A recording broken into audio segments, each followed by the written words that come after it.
Olá, boa tarde. Veja agora as principais notícias de Caxias e da região. Morre comerciante que reagiu a assalto em Caxias. Hospital confirma morte de bebê espancado por casal de maranhenses em Goiás. Chuvas deixam cidades maranhenses debaixo d'água e desabriga centenas de famílias. Secretaria de Saúde divulga 6 casos de coronavírus no Maranhão. 6 casos investigados no Maranhão. Líder do Estadual Motoclube enfrenta o Imperatriz nesta quarta-feira. E veja ainda, assistidos pela APAI ganham cadeiras de rodas e próteses infantis. Caxias, 11 de março. Está no ar o Jornal da Guanaré.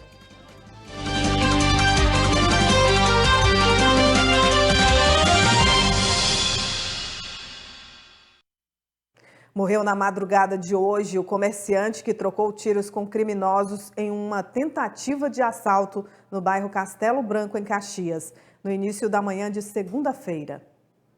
O comerciante morreu na madrugada desta quarta-feira, após passar 2 dias internado no Complexo Hospitalar Gentil Filho. De acordo com os médicos, a bala atingiu órgãos vitais. Ele foi levado ao ML, passou por perícia e o corpo já está em sua residência, onde está acontecendo o velório. Amigos e familiares lamentaram muito a perda do comerciante, que lutou pela vida. O assalto aconteceu no início da tarde da última segunda-feira.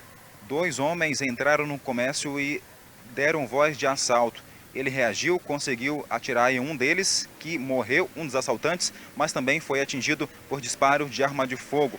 A polícia continua na captura dos outros assaltantes.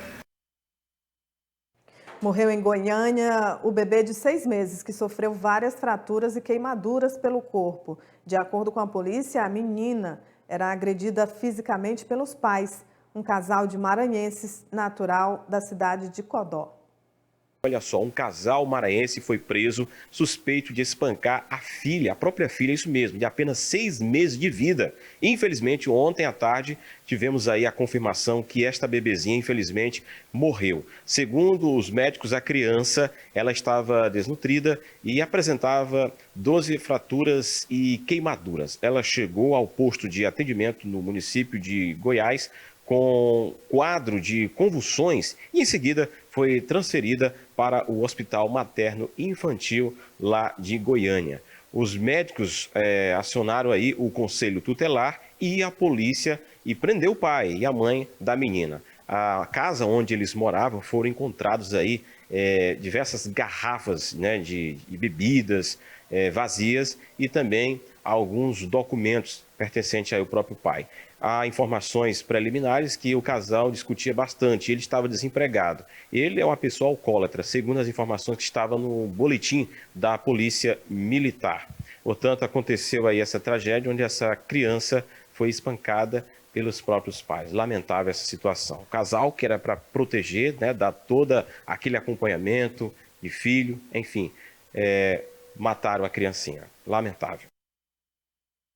Um homem de 40 anos procurado pela Justiça do Maranhão, acusado de estuprar as 2 filhas de 8 e 9 anos, foi preso em Valparaíso, no Goiás. O delegado Olemar Santiago, que fez a prisão, disse que a denúncia do Ministério Público maranhense relata o uso de soníferos nas crianças para fazer os estupros enquanto elas dormiam. De acordo com a conclusão do inquérito, os crimes ocorreram diversas vezes durante anos, de 2015 até 2018. Na época, ele morava com a mulher e as filhas. Ainda de acordo com a denúncia, a mãe expulsou o marido de casa quando descobriu os estupros. 3 homens foram detidos na zona rural de São Mateus, suspeitos da prática de assaltos. Com o trio, a polícia apreendeu armas de fogo e celulares. Eles estariam, lá no município armados com revólver, são suspeitos de estarem cometendo assalto. O que você tem a dizer em relação à tua condução? Essa arma aí. Bora pra cá. A arma estava com quem? O que vocês pretendiam com essa arma? Você já foi conduzido alguma vez? Essa arma estava com quem? Pra cá. Eles moram no São Mateus mesmo? Pra cá. Pelo quê? A arma estava com quem? Já foi acontecido alguma vez? O que vocês pretendiam com essa água?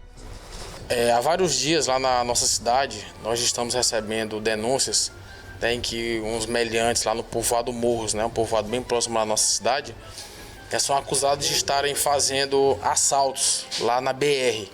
Né? Há vários dias a gente já tem essas informações e há vários dias a gente vem tentando fazer a prisão dos mesmos. Hoje pela manhã, né, uma vítima deles, né, nos repassou, né, que ele foi assaltado no dia de ontem e levado um aparelho celular. A gente montou uma operação lá no povoado, né, todo o efetivo de serviço hoje lá no batalhão, e conseguimos fazer a prisão do principal acusado. Né? E conversando com ele, lá no momento da prisão, ele nos informou onde teria repassado o celular, né, que lá funcionaria uma boca de fumo.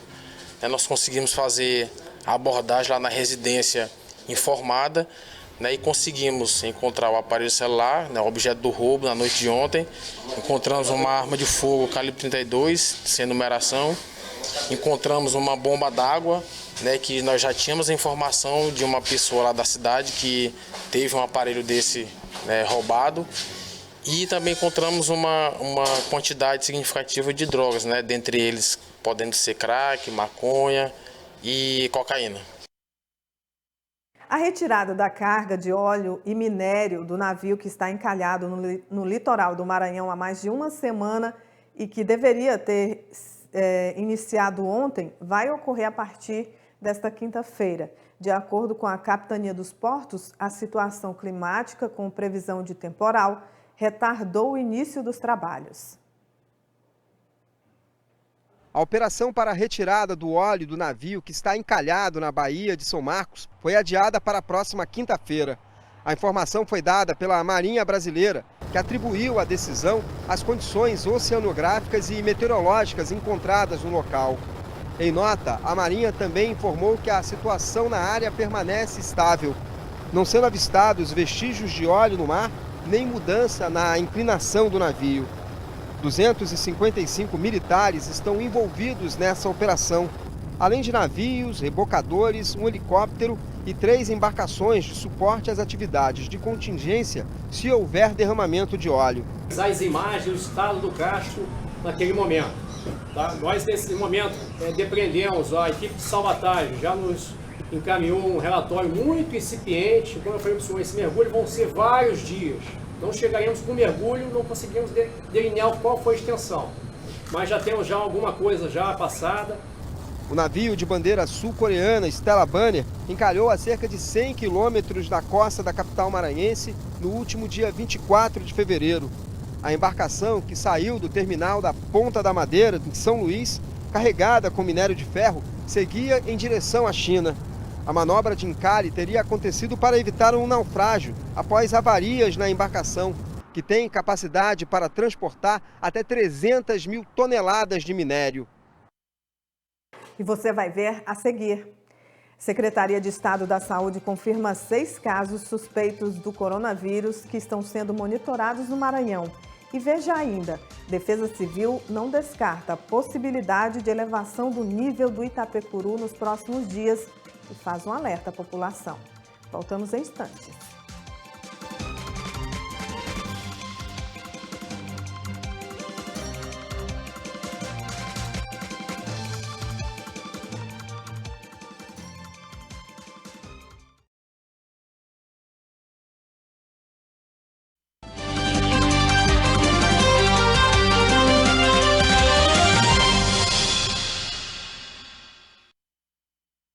O Ministério da Saúde divulgou que já são 34 o número de casos confirmados do coronavírus no Brasil.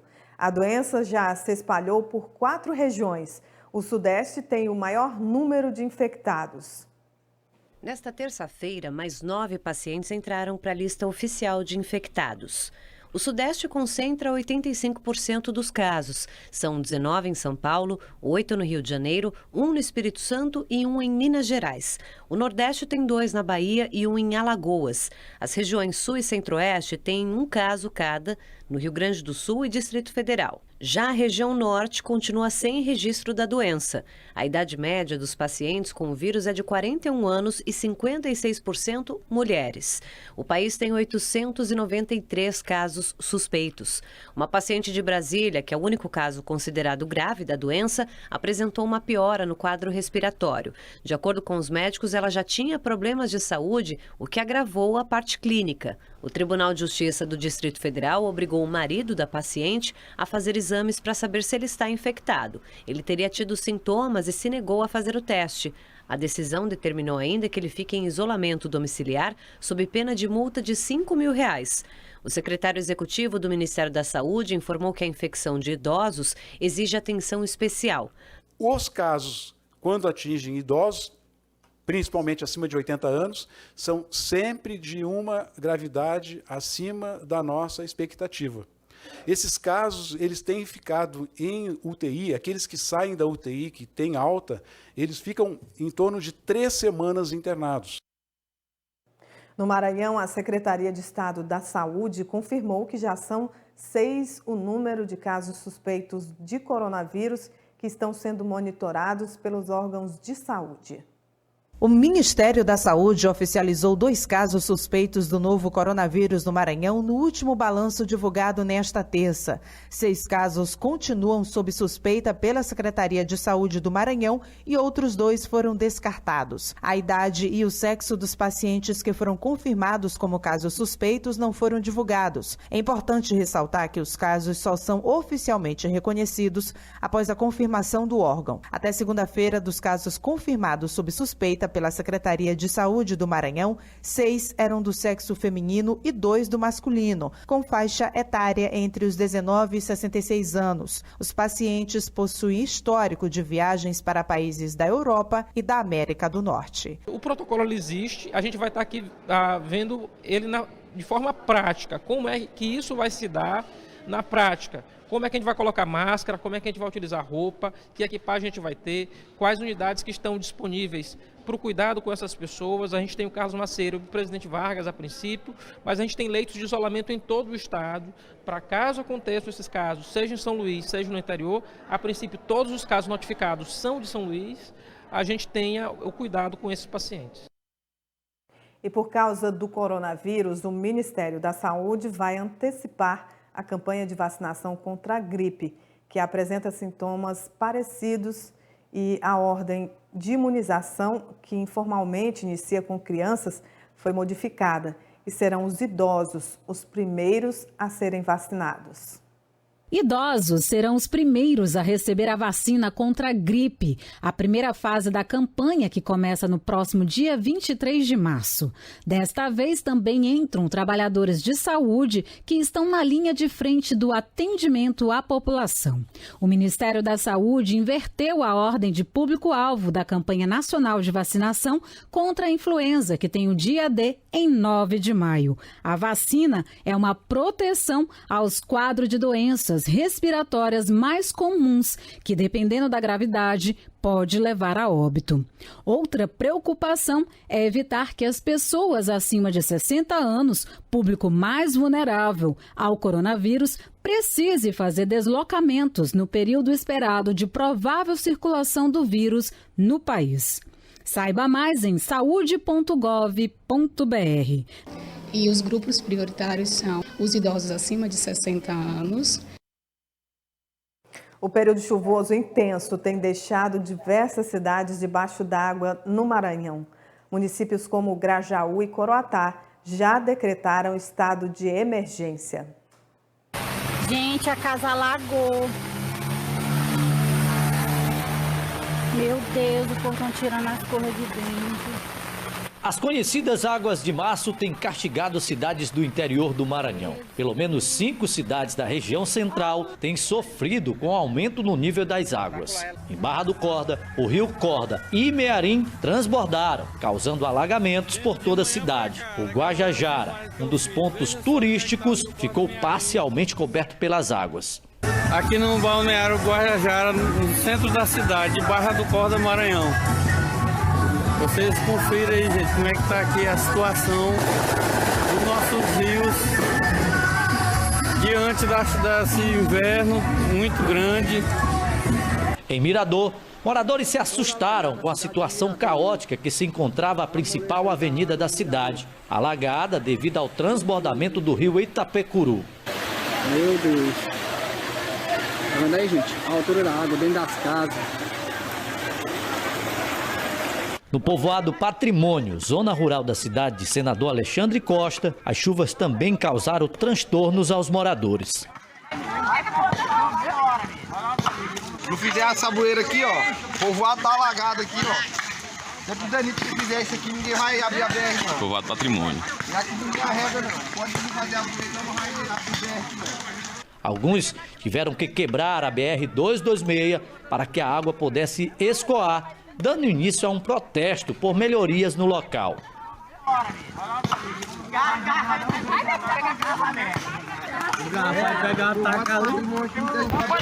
De acordo com a Polícia Rodoviária Federal, a situação no povoado é preocupante, pois os moradores colocaram pneus e madeiras na rodovia, realizando um protesto para que o poder público possa colocar bueiros no trecho que corta o povoado. Os caras tudo inundados, as casas. Situação difícil.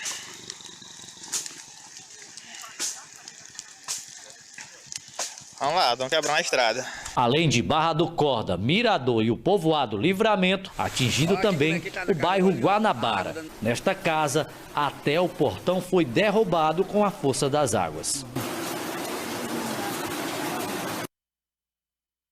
Em Caxias, a Defesa Civil monitora áreas próximas às margens do rio Itapecuru e não descarta a possibilidade de elevação do nível das águas, que pode deixar famílias desabrigadas. Falamos aqui da Avenida Beira Rio, estamos acompanhando o nível das águas do rio Itapecuru. Às 0 horas da madrugada desta quarta-feira, o rio chegou a 5,56 metros na cota de alerta. Segundo o secretário Pedro Marinho, destacou para a gente que na manhã desta quarta-feira o rio voltou a recuar e as águas baixaram um pouco.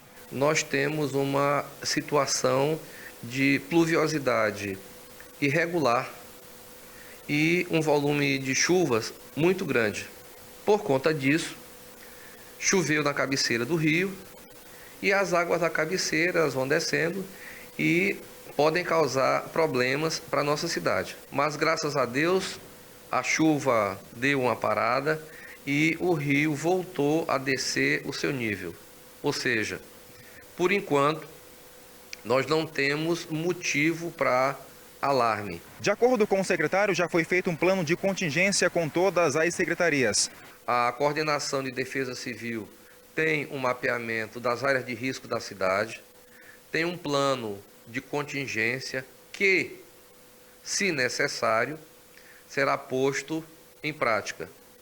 Além disso, a Prefeitura, de um modo geral, as secretarias, a Secretaria de Infraestrutura não tem envidado esforços para resolver os problemas que foram provocados por essa alta pluviosidade, tanto na área urbana quanto na área rural. Mas olha só esse flagrante que a gente está capturando aqui agora com a imagem de Júnior Viana. Um camaleão está ali no pé de mamona, ilhado em meio às águas do rio Itapecuru. Com essas imagens, a gente finaliza por aqui, acompanhando passo a passo das cheias do rio Itapecuru. E você vai ver a seguir. Continua o trabalho de recuperação de ruas e avenidas de Caxias, mesmo no período de chuvas. E veja ainda, parceria entre Prefeitura e APAI distribui próteses e cadeiras de rodas para pessoas com necessidades especiais. Voltamos daqui a pouco.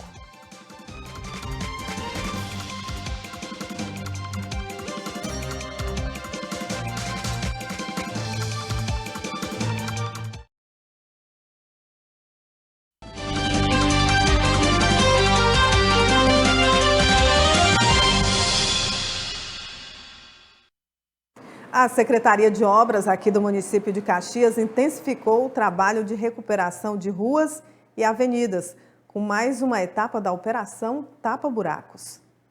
O trabalho consiste na limpeza do local a ser corrigido, aplicação do óleo queimado e camada asfáltica. A máquina para compactar completa a Operação Tapa Buracos. Nesta etapa estão sendo recuperadas ruas do bairro Nova Caxias e deve avançar pela Coab e bairros vizinhos. Esta é a Avenida Frei Sarafim, principal via de ligação dos bairros Coab, Nova Caxias ao centro da cidade. Somente aqui são quase 2 quilômetros de recuperação asfáltica. A operação de revitalização de ruas e avenidas inclui tapa-buracos, calçamento e limpeza de vias. Recentemente, a Prefeitura já havia realizado trabalho semelhante na Travessa Monção, Vila Arias, que aguardava por melhorias há mais de uma década. É bem verdade que falta muita coisa. A cidade é muito grande, cresceu desordenada e de uma forma grandiosa. Tenho certeza que se ainda não chegou no seu bairro, já chegará o benefício que tanto vocês desejam. O Instituto Federal do Maranhão, IFMA, Campus Caxias, está com inscrições abertas para o curso preparatório para a 16ª Olimpíada Brasileira de Matemática das Escolas Públicas, a OBMEP. Os interessados podem realizar suas inscrições até a próxima segunda-feira, na coordenação do curso de matemática ou via formulário eletrônico, e no ato da inscrição, o estudante deve escolher o dia e horário que deseja participar do preparatório, conforme as opções disponibilizadas pela coordenação. O Instituto Brasileiro de Geografia e Estatística, o IBGE, vai contratar mais de 6.000 pessoas no Maranhão para realizar o Censo 2020. Uma novidade é que o Instituto, pela primeira vez, vai coletar dados sobre os autistas. O IBGE abriu 2 processos seletivos para contratação temporária no trabalho de coleta de informações do Censo Demográfico 2020. A função principal de um censo é contar a população, mas vai além disso. O censo ele traça todo um perfil socioeconômico de toda a população, com dados sobre saneamento básico, saúde, educação. E o censo ele evolui a cada ano. Esse censo, por exemplo, nós temos avançado muito na questão da coleta pela internet. É um avanço, uma expectativa que temos em que a população também amplie o número de pessoas que prestam informação via internet. Além de algumas temáticas específicas, como o autismo, que vai ser abordado pela primeira vez nesse censo. No Maranhão, serão 5.980 vagas em 216 municípios do estado. As remunerações variam de R$ 1.700 a R$ 2.100. A previsão de duração do contrato é de até 3 meses, podendo ser prorrogado. Provas objetivas, sendo que nesse cronograma, esse edital, as inscrições vão até agora o dia 24 desse mês de março, com provas previstas para maio e divulgação dos resultados e contratação a partir do mês de junho para a CMSS e de julho para recenseador. A escolaridade exigida para o cargo de recenseador é nível fundamental completo e para a CMSS é nível médio completo. De modo geral, a população pode participar desse processo seletivo, pessoas acima de 18 anos, desde que não haja algum impedimento específico em lei, como, por exemplo, não pode haver acumulação com outro cargo público, como professores, mas, de um modo geral, é bem ampla a possibilidade e o acesso a esse cargo a todas as pessoas. Agora tem notícia do esporte. O líder do Campeonato Maranhense, o Moto Clube, vai a campo nesta quarta-feira. O adversário será o Imperatriz, que também luta por classificação para a próxima fase. Com a vitória no último jogo pelo placar de 1-0, o Moto Clube assumiu a liderança do Campeonato Maranhense. A partida foi contra o Sampaio Corrêa, que tinha a mesma pontuação do rubro-negro. O único gol da partida foi marcado por Neilton Silva aos 25 minutos da primeira etapa. Outra vitória importante na rodada foi a do Juventude, também por 1-0 no jogo contra o Cordino, que continua na lanterna do campeonato. Com os 3 pontos a mais, o Juventude assumiu a 3ª posição na tabela e está próximo das semifinais. Hoje, o Motoclube, que já é líder isolado na competição, joga contra o Imperatriz no estádio Frei Epifânio e tem a chance de colocar 6 pontos de diferença para o vice-líder Sampaio Corrêa. Já classificados, Sampaio e Moto terão mais uma rodada para decidirem quem termina a fase de grupo na liderança do campeonato. Neste momento, a classificação geral do Campeonato Maranhense está da seguinte forma. O Moto Clube é o líder com 13 pontos. Na segunda colocação vem o Sampaio Corrêa com 10 pontos. O terceiro é o Juventude com 9 pontos, seguido por Imperatriz em quarto, também com 9. Em quinto vem o Pinheiro com 6 e o Maranhão com 5 pontos é o sexto colocado. Na zona de rebaixamento tem o São José de Ribamar com 4 pontos e o Cordino, com apenas 1 ponto, segura a lanterna da competição. Uma parceria entre a Prefeitura de Caxias e a APAI possibilitou a entrega de dezenas de cadeiras de rodas e próteses infantis para assistidos da instituição. A Associação de Pais e Amigos Excepcionais, APAI, recebeu durante a solenidade 60 cadeiras de rodas mecânicas e de banho, além de mais 2 pares de próteses para os pacientes que frequentam a unidade de Caxias. É um trabalho muito importante para Caxias, que hoje não só atinge Caxias, atinge muitos municípios circunvizinhos de Caxias, e municípios até de muito distante de Caxias. A entrega foi realizada pela Prefeitura Municipal de Caxias por meio da Secretaria de Saúde. A APAI é um prestador de serviço, então ela tem os programas federais que, como pelo tipo de gestão que a gente tem, nossa gestão plena, então os recursos são repassados através da Secretaria de Saúde. A instituição faz mensalmente mais de 600 atendimentos para pacientes intelectuais, 200 pacientes físicos e 150 pacientes auditivos de Caxias e dos mais de 56 municípios da macro-região. Aqui é um momento ímpar para a gente, onde o paciente está saindo da APAI, está saindo com sua cadeira de roda, com sua cadeira de banho, com seu meio de locomoção. Dona Gilmara Pinto é da cidade de Parnarama e traz o filho para fazer tratamento em Caxias. Sem condições financeiras, ela afirma que a cadeira mecânica irá ajudar bastante na locomoção do filho, principalmente na ida para a escola. O mesmo afirma Dona Maria do Socorro, aqui de Caxias. Nós temos essa ajuda e está sendo muito legal, viu? Muito bom mesmo. É muita alegria. Todo dia eu pedi a Deus, agradeço primeiramente a Deus, depois o Jerônimo, o prefeito, tá dando essa cadeira para minha filha. O prefeito Fábio Gentil fez questão de entregar pessoalmente e dar um abraço em cada um dos pacientes beneficiados.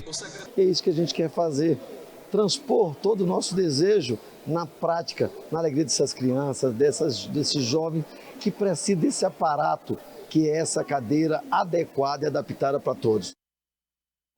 O Jornal da Guanaré de hoje termina aqui. Amanhã a gente volta. Você ainda fica com o Resenha Esportiva daqui a pouco e tem o programa A Hora do Povo em seguida.